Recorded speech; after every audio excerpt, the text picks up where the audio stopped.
They are very much in the favor of the landlords.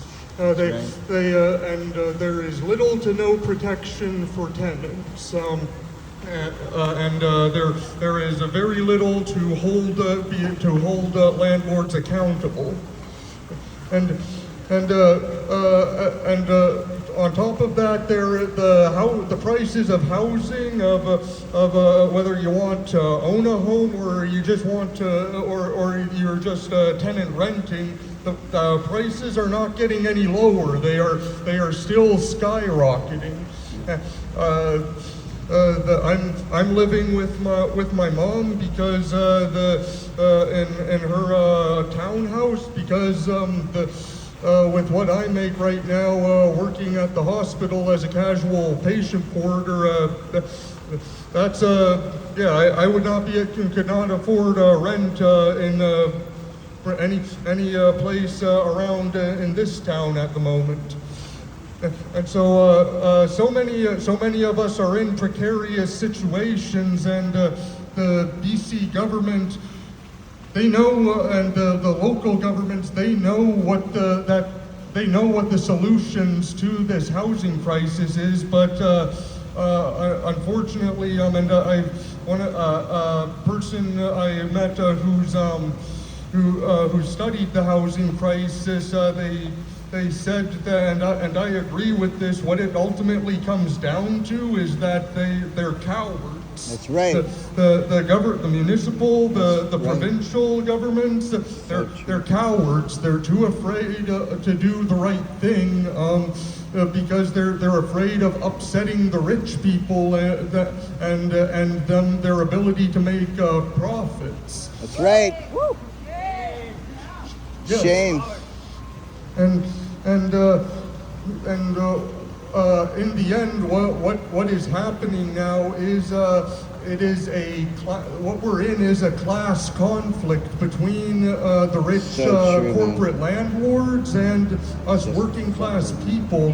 We are being forced out of our communities. That's right. The working class as well as our elderly population. Like, imagine that you spent your entire life contributing to the welfare of this community, and then you're retired, and then one day all of a sudden that's it. You're no longer welcomed here. You can't afford to live here, so get out. Shame. What kind of how is that fair? So that's it. That's what I get for being a productive member of the community your whole life. That's right. Shame. And as well for me, like, for a young working class person, why does the size of my paycheck, why is that the only thing that measures my value as a person in the eyes of the system? That's right.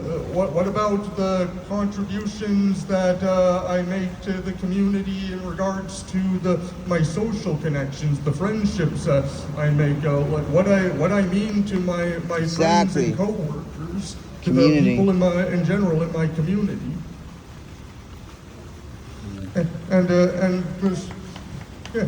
Woo!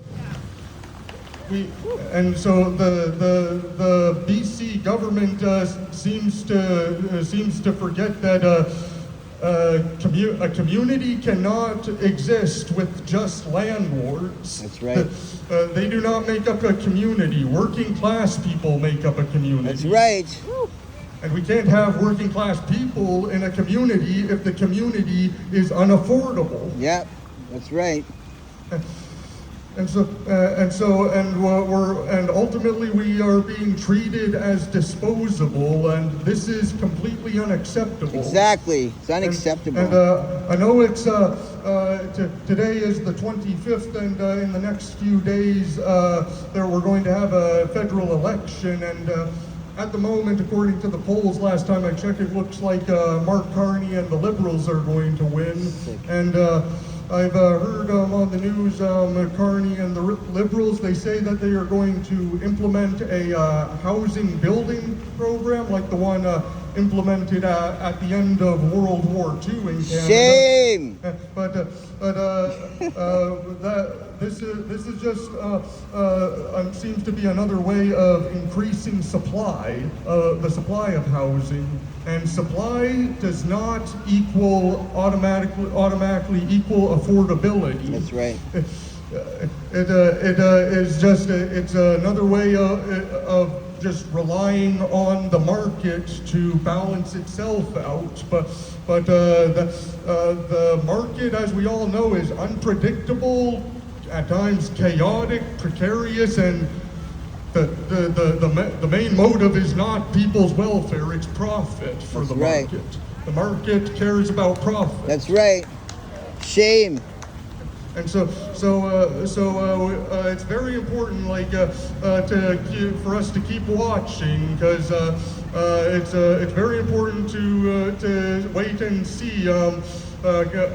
Keep an eye on Carney and the Liberals if they do get elected, to see if this is just another fake solution to the crisis. And so in closing. With what I'm doing with the Victoria Tenants Union is, well, the other reason why we're coming together to organize tenants is because, as I've just said, it's obvious that that our governments are not going to listen to reason. They have all the evidence in the world. They know what the solutions are, but they're just not listening. They're not willing. From that alone, they're not willing to do the right thing. Again, because they are cowards. And the only thing left to do is for us tenants, us workers, is to organize, to be able to pressure our governments to do the right thing, and That's to right. put people's welfare before profit.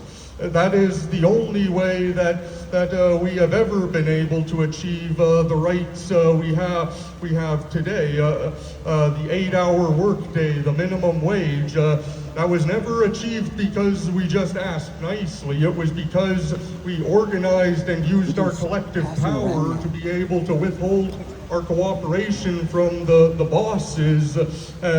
And that is how you and I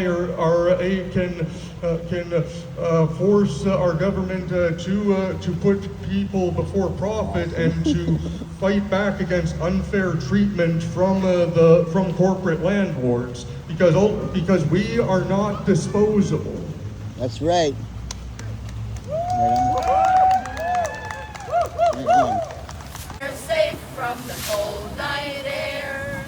No rain or snow in there. Oh, wouldn't it be lovely?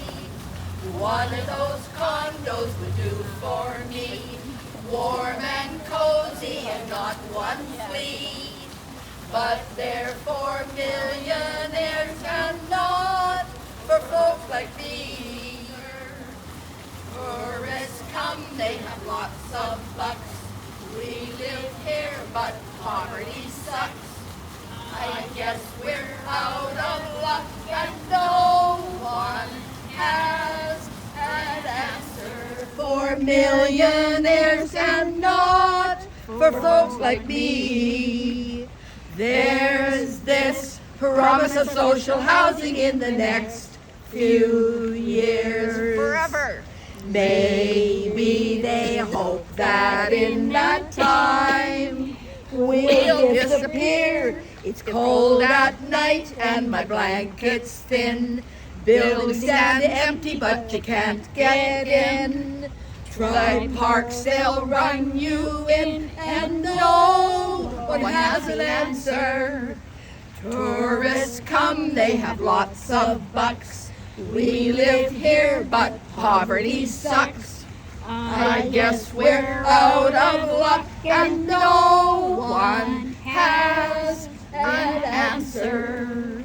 Answer, answer, answer, answer. That's awesome.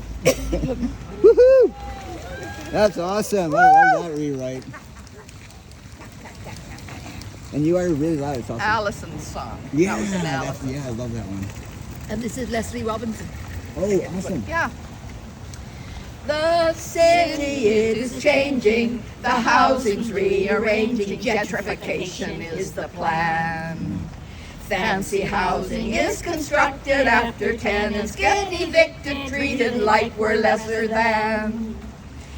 When we have no place to rent, human beings live in tents or move into a van. If you're lucky, people have to live outside by law enforcement to abide, and we need a better plan. When snow was on the ground, warming centers could not be found. Homeless people need our support, and City Hall is falling short. People are suffering and dying. Many of them are getting old, and they need a better plan. People are suffering and dying, and we have to keep on trying. So let's make a better plan. People are hungry and they're dying, and we've got to keep on trying. So let's make a better plan. Awesome. Woohoo! Now, we want to do another. I'm putting my other hand up. Take the mic. Can someone come and film? With you. They're for millionaires and not for folks like me. There's this promise of social housing in the next few years. Forever. Maybe they hope that in that time we'll disappear. It's cold at night and my blanket's thin. Buildings stand empty, but you can't get in. Try parks, they'll run you in, and no one has an answer. Tourists come, they have lots of bucks. We live here, but poverty sucks. I guess we're out of luck, and no one has an answer. Answer. Answer, answer, answer. That's awesome. Woohoo! That's awesome. I love that rewrite. And you are really loud. It's awesome. Allison's song. Yeah, That was an Allison. yeah, I love that one. And this is Leslie Robinson. Oh, awesome. Yeah. The city is changing, the housing's rearranging, gentrification is the plan. Fancy housing is constructed after tenants get evicted, treated like we're lesser than. When we have no place to rent, human beings live in tents or move into a van. If you're lucky, people have to live outside by law enforcement to abide, and we need a better plan. When snow was on the ground, warming centers could not be found. Homeless people need our support, and City Hall is falling short. People are suffering and dying. Many of them are getting old, and they need a better plan. People are suffering and dying, and we have to keep on trying. So let's make a better plan. People are hungry and they're dying, and we've got to keep on trying. So let's make a better plan. Awesome. Woohoo! Now, we want to do another. I'm putting my other hand up. Take the mic. Can someone come and film? With you. Well, you know, we have an election coming up, so we just have a song or two about that. Obvious connection I to hope that housing. all of you have either voted or are going to vote on Monday, it's really important for you to get a decent house and vote. I don't care. I'm being You hard do to say. care, but Vote for MVP, because if we get a few MVPs in, we'll get some stuff done. Anybody else? Vote. And that was an individual thing that doesn't, that they don't speak for the Raging Grannies. So, and individually, I just say go vote. It's just really good too. Vote. Seriously. Yeah. Thank you. Yeah, definitely vote. Okay. Oh dear, another election. Watch out for the hat. Another collection. The candidates grin. Their teeth are perfection. But how do we know who to pick? They all seem to promise a whole bunch of money. Our debt will go down. Our future be sunny. We'll all live like kings on caviar and honey. We'll never be homeless or sick. Check out the candidates, Liberal or Tory, Green MVP or another new party. Will they serve you or just want the glory? Watch out if they seem too slick. When your side wins, you'll get satisfaction. Anything better than still more inaction. Tell your new candidate you want some action. Lots of stuff has to get fixed. Yeah, they're really fun.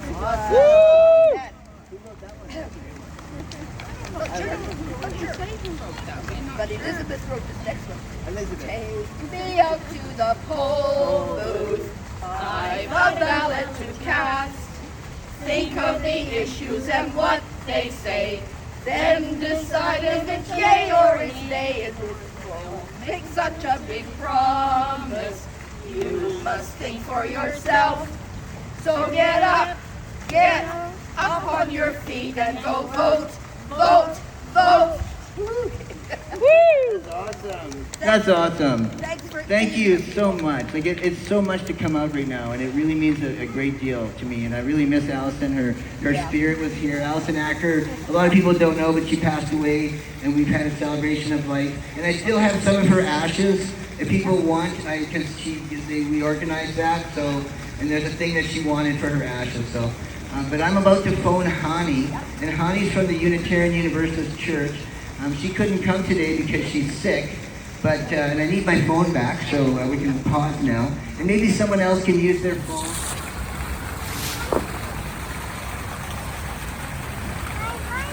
And just a reminder to anybody who is struggling in any way, anybody right now in Centennial Square who has a story for the Times columnist, we do have a journalist here today, and if you're having a housing crisis or you've experienced a housing crisis, she's here, and you can take advantage of that.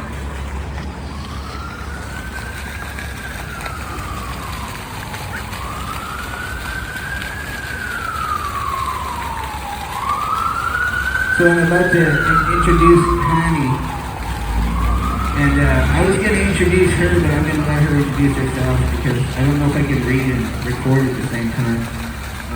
But she decided she couldn't come because she wasn't feeling well. Hey, honey, it's Kim, and I'm here at the rally.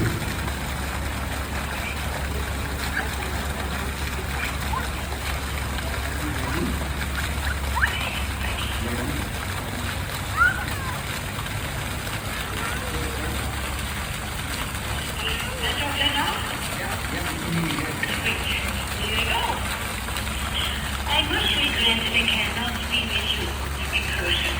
Please let me know if you can come over clearly.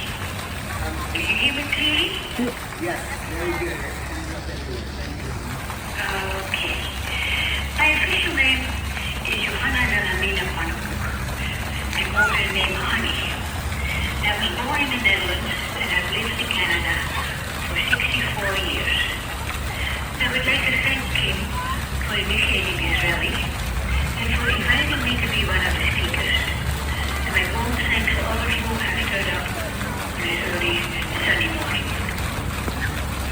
From a young age, I have felt strongly about fairness and justice. For many years now, I have been advocating for housing for all, with a focus on the need for housing for for those who are homeless and people with low incomes. I believe that housing is a human right. Everyone needs to have a place they can call their own. I would like to share some of my thoughts about values and what kind of impact it has on how we approach the housing situation. The corporate world considers housing as an investment to make a profit, to get as much rental income as possible. The consequence of this individualistic and money-making attitude is that housing has become too expensive for too many people. When I see how many high-rises being built here in Victoria, I ask myself, for whom are they building these homes? They use words like affordable and below market and promise that will solve the housing crisis. Again, I ask myself, affordable for whom? And what does below market mean? The world is built on values like cooperation, sharing, taking care of each other, equality and inclusivity, consider housing for all, and responsibility of our governments. We have good words for truly affordable housing, social housing, public housing, or non-profit subsidized housing. Those of us who believe in the common good consider housing a place to live in, to build homes to end homelessness, to prevent more people becoming homeless, to build housing which are affordable for those with lower incomes, to have vacancy rent control, to have co-op housing. We should insist that lawmakers will designate at least 50% of units in buildings of more than 100 units as social housing. Every time I see a high-rise go up without designated subsidized units, I know that those units are lost forever. It makes me sad, and it makes me angry. When I was working for the Vancouver Island Human Rights Commission, we chose as our slogan, all it takes for evil to flourish is for good people to be silent. We're here to remind people that we have a housing crisis. It's about people who are left out and are homeless, people who have no privacy, people who are on the edge of being evicted. That is unacceptable. Yes, we have to speak up about this with urgency, with constructive anger, with persistence. We have to point out alternatives, solutions. We have to resist and do so together. It is tempting to see nothing but that what is forgotten, to see nothing but that what is wrong, bad, greedy, power-grabbing, and violent. It's important to understand that our system is set out to protect those who have too much, that our taxes, rules are unfair, that there seems to be plenty of government money for war, but not enough for housing. That is wrong indeed. It is actually immoral. However, getting lost in talking about what is wrong in accusations and attacking people verbally or in action eventually exhausts us and undermines our spirits. We actually are contributing in a negative way if we go against our own values. Allow me to share my bottom line. This is my striving. I will not allow anybody to make me behave in the manner I do not wish to behave. I will not allow anybody to undermine my values. I will not allow anybody to make me live in fear. In order for me to hold my bottom line, to hold my own, I need like-minded people around me. I need people to speak up and take action with me. We need to resist together to make a better world. I invite you to do so. Thanks. Thank you, honey. Thank you so much. Like, wow, I'm not going to hang up yet, but you hang up when you're ready to go. But really inspiring, and like one of the things that we're experiencing right now in my particular building under the Capital Region Housing Corporation, under CRHC, over at Village on the Green, where we got our notice about the demolition. There are families who have had meetings with people with the CRHC, and they were told their rent was going to go up by 1,000. They were told their rent was going to go up double. People were stressed, and I'm stressed because my rent is going up to 500 from 293, and that's BC housing problem. Like, there's all kinds of issues on every level. Market rent people, geared to income people. We used to be social housing. And then the Rich Coleman Liberal government changed it to affordable and took away the definition. And like Connie mentioned, it's not affordable for poor people. It's getting unaffordable for working people, and it's like the middle class is diminishing. So more unhoused, and I'm really, really angry about what's happening around the unhoused and the bylaw, all this stuff they just passed. And we have one city councillor, Susan Kim, one city councillor said no to those horrific, disgusting, oppressive, I don't even know, I don't even have words. Maybe, Carolyn is our next speaker from the Stop the Sweeps Victoria, and they can help me find the words, but it's just really, really harsh that, I gotta also say the positive, like Connie mentioned. The community around Oaklands Park is called Oaklands Community. People who live around the Oaklands Park have helped the unhoused there. There's a community that has established there. And we're encouraging anybody where we are, where we live, if there's unhoused trying to survive, like just establish relationships with them, because we need more and more stronger community care and mutual aid networks. We have fascists down south, they're threatening Canada. People are living in fear. And this morning, one of the monks that had to move, her rent went up $500. She's a single mom. There's at least, I've heard there's at least 2 from CRHC, and I guess I'm hearing some other buildings now. There was another article, I don't know if Quinn remembers, there was another article that VicTU did, a woman in Saanich, CRHC with 2 kids, disabilities. Like, we're just being kind of told, this is the way it is, there's nothing we can do. But there is something we can do. We can organize. We can prioritize and take care of ourselves and work together. And we're going to have the next rally in an afternoon. But fear is the most enemy. But when you become fearful, then you lose power. Exactly, and a lot of people are scared. Yeah, right. Good to see you, sister. And there is an open mic, but we're going to just invite the Stop the Sweeps people to come up. There's I don't know if Carolyn is still here. Here he is. Yeah, you can hang up now unless you want to listen, but take care of me. Yes, me too, and good for you. And good for all of you there. Love you. Some of the amendments that the city has just made to its bylaws around the Park Regulation Act that Kim just referenced there. So Stop the Sweeps is a group of community members who advocate for just solutions to the housing crisis and who refuse punitive responses to homelessness, right? So we do a bunch of different things, but recently we've been challenging the amendments to sheltering that have just been introduced under the Parks Regulation bylaw that the city has cruelly implemented without consent or without consultation from the unhoused community. So a little history. In August 2024, the City of Victoria amended the Parks Regulation bylaw to prohibit sheltering in Irving and Vic West parks. This displaced over a dozen people without offering them adequate shelter or housing. And this move left just 3 legal sheltering parks in the city which have washroom access. And these are Gonzales, Pemberton, and Oaklands. But unfortunately, all of these are far away from where services that people need to access are located. That's right. So in response to the city's continued prohibition on sheltering and its refusal to provide basic services or resources, several members of the unhoused community brought a legal challenge against the city, saying that the decision to prohibit sheltering in Irving and Vic West parks was unreasonable and that would have severe adverse impacts on the community's health and well-being.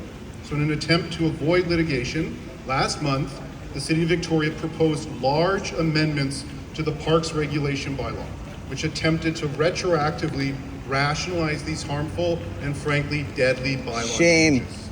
So these amendments were approved in council on April 17th. Not only do these amendments not address the concerns raised by the unhoused community in the initial legal challenge, they also ratified amendments that will reduce the rights of the unhoused community and increase the discretionary power of bylaw and police to target and terrorize the community. So these amendments included 3 primary changes that I want us to know about. Right? First, they changed the definition of a homeless person under the bylaw. So the city can now determine that if a person theoretically should be able to access shelter, but chooses to shelter outside, they no longer have a legally protected right to shelter in parks. Shame. So this is a Disgusting. large problem because there are a ton of reasons why people choose to shelter in parks, right? Many people choose not to access shelters because they are unsafe for them, they're inadequate, or they simply don't meet their personal needs, right? So this change will have immediate negative impacts, increasing bylaw's discretionary power by allowing police and bylaw to arbitrarily decide who is allowed to shelter in parks and who is not, according to metrics that they make up, right? If they say you've been offered shelter and have refused it, you can now lose your legal standing to shelter in parks. Shame. That's police state. So obviously bylaw will then be incentivized to say that someone has refused shelter in order to facilitate ongoing displacement of the community. Okay, so the second amendment that these changes to the bylaws have made is they make it so that sheltering is prohibited everywhere with certain parks that are exceptions, right? Previously, it was the opposite. Sheltering was permitted in all parks, with certain parks where sheltering was prohibited, right? That's right. So this also increases the discretionary power of police and bylaw to conduct sweeps, to impound people's belongings, and to displace entire communities almost anywhere in the city, right? And so finally, the amendments introduced a new definition of temporary overnight sheltering, right? This new definition restricts its meaning so that people can only shelter in parks if they are at risk of hypothermia. Oh my God. This for extreme severely weather, limits that's people's sick. legal right to shelter, meaning that they could be displaced for sheltering overnight in the summer, or they could be displaced for using shelters to protect themselves from the heat. What are they going to be in So prison? they're changing the That's what's definition coming. of temporary shelter to only be applicable if people are freezing to death. Shame. Inhumane. Sick. That's inhuman. Fucking- And I want to ask us all, is this the best that we can do? No, Is it's that a city and disgusting. council that represents you? Maybe for colony. Right? So the amendments will also mean that the city no longer has to provide sheltering locations with washroom access, and that the 3 remaining sheltering parks are close enough to critical services. We know this isn't true, right? Again, this is inhumane. People disgusting. need to shelter in places with washroom access. They need to shelter close to the resources and services that they require for their health and well-being. These services are not available near Gonzales, Pemberton, or Oaklands. These are basic These are human far rights away. that the city is ignoring, right? So the city and local media have called this a tweak to existing bylaws. This is not a tweak. That's right. These changes have dramatic life and death consequences for those experiencing homelessness. They mean that people are left exposed to the elements, that police and bylaw can more easily impound belongings, that they can criminalize and displace people, that people will struggle to access life-preserving services, and that police and bylaw officers will determine whose life matters. That's who the is deserving of a problem home right there, man. and who is deserving of shelter. We don't accept this. We don't accept We don't. people experiencing homelessness should have no access to basic rights, that city and council should delegate even more authority and power to police and bylaw that terrorize unhoused communities every single day. That's right. Shame. I'm sick of it. So in response to these amendments, Stop the Sweeps conducted surveys talking to 33 people who are currently sheltering outside. Among other valuable information, the feedback from people sheltering outside was clear. First, people need shelter in locations because of their proximity to the services and supports they need to survive. That's right. The parks currently opened do not allow people to reasonably access life-saving services. Just shame. Secondly, the city has to recognize and open spaces near these critical resources. Secondly, people shelter in places with washroom access. I can't believe I have to say this, but people need to use the washroom. The city's provisioning of outdoor spaces needs to accommodate this. That's right. And finally, people shelter outside instead of in shelters for complex, multifaceted reasons, including accessibility, safety, and unworkable shelter restrictions. So redefining homelessness to further criminalize those who do not want to or cannot access shelters will not solve the problem. It will only give bylaw and police more discretionary power and make life much harder for those sheltering outdoors. So refusing shelter options because they are currently inadequate or unsuitable is not an excuse to be criminalized or to be robbed of your rights. That's right. So until there are enough adequate shelter spaces available to safely accommodate everyone, the city must provide more options for sheltering outside with access to bathrooms, near services, and free from constant police harassment and terrorization. Exactly. So finally, decisions that directly affect the unhoused community were made by council without the community's consultation Shame. or needs in mind, right?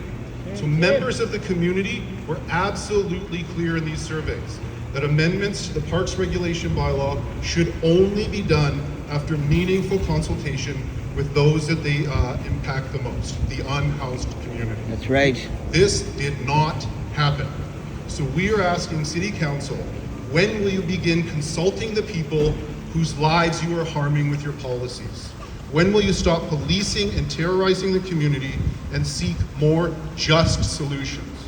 So Stop the Sweep submitted this feedback to City Council, and on April 8th, the BC First Nations Justice Council sent a 173-page report to the city, warning them that these bylaw amendments were likely unconstitutional. The city approved them anyways. Oh my. So Shame. thank you. Even though this cruel amendment has been approved, we are asking the community to continue pressuring the city, to continue fighting for what's right. This is killing our friends and family, and we need to work together to stop it. Thank you all very much. Thank you. Stop the sweeps! Stop the sweeps. Stop the sweeps! Fuck bylaw! Fuck bylaw. Stop the sweeps. Stop the sweeps. Stop the sweeps. Stop the sweeps. Stop the sweeps. Woo! That was excellent. That was an excellent overview of what is happening while we are struggling to keep roofs over our heads. Yep. I'm going to talk about my disappointment. I'm going to talk about my disappointment in there. We have all been in those chambers time and time again, Right, man. begging and pleading with mayor and council to help our friends and family who are currently on the streets and who are entering into homelessness each and every month. We have sent them advice from the Federal Housing Advocate. We have sent them the UN Protocol for Encampments. There has been tenant rights advocacy groups in those chambers, and it's fallen on deaf ears. They say that they can't do anything unless the province funds these projects. However, they are spending hundreds of thousands of dollars on increased bylaw and police enforcement of people whose only option is to live outdoors because they can't afford housing in this city. It's fallen on deaf ears, and it's time for a change. I'm going to reiterate what many people have said on this mic today. We need to vote. Your vote does matter. Yep. We need to all get out there and vote on Monday. Thank you. And Thank you. when it's time to replace these people in here, we need to organize and we need to vote them out. Most of them, their platforms were around human rights and housing, and as soon as they got behind those walls, all the promises faded away, and they left us out to dry. They left us with nothing. In fact, they doubled down on their aggression and their contempt for the unhoused community. Shame. It's been a long, hard winter on all of us. Our friends and family have died over the last few months. Lots of them. The sorrow that we feel in this community is palpable. We're all basically doing the best we can to survive with broken hearts and keeping roofs over our own heads. But it's not time to give up. Now is the time we organize again. It's been a long, cruel winter. Right. But this spring and summer is the time where we organize again. It's a time where you tell your friends and family about these rallies and protests. We need people here. We need your friends. We need you. In closing, I just want to say thank you to everybody that came today. We may be small in numbers today, but tomorrow it'll double. and then triple, and then quadruple. And then one day we'll just take a bridge until they listen to us. Right. Because the death and the suffering that's happening in our communities is absolutely unacceptable. Right. And I'm not going to stand for it anymore. All we're asking is for human rights, dignity, and housing for all. What do we want? Housing. When do we want it? Now. What do we want? Housing. When do we want it? Now. What do we want? Housing. When do we want it? Now. Stop the sweeps! Stop the sweeps. Stop the sweeps! Stop the sweeps. Stop the sweeps! Stop the sweeps. Stop the sweeps! Stop the sweeps. Awesome. And in the immortal words of my very good friend, fuck bylaw. Fuck bylaw. Fuck bylaw.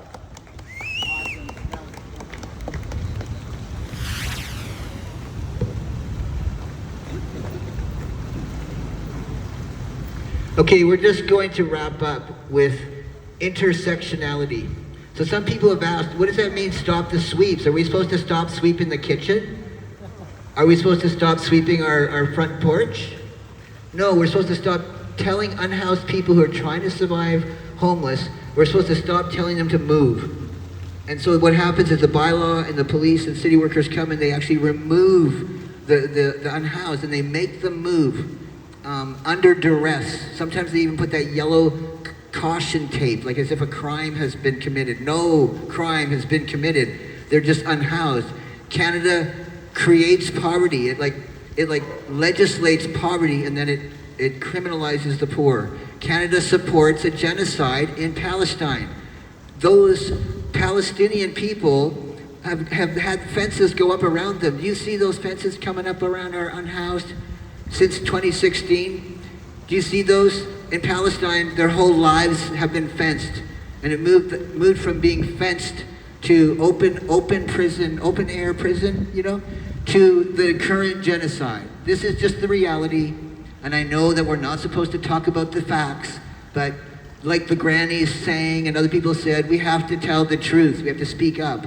And so I'm speaking up about, stop the displacements of our people. We have a right to be in the public space. People have a right to come and sit in here who are unhoused, who are poor, who've been in and out of jail cells in Victoria because of the VicPD making them move all the time, telling them they can't be here, they can't be there. Canada legislates poverty, and people are trying to survive, and that is being criminalized. It's really unbelievable.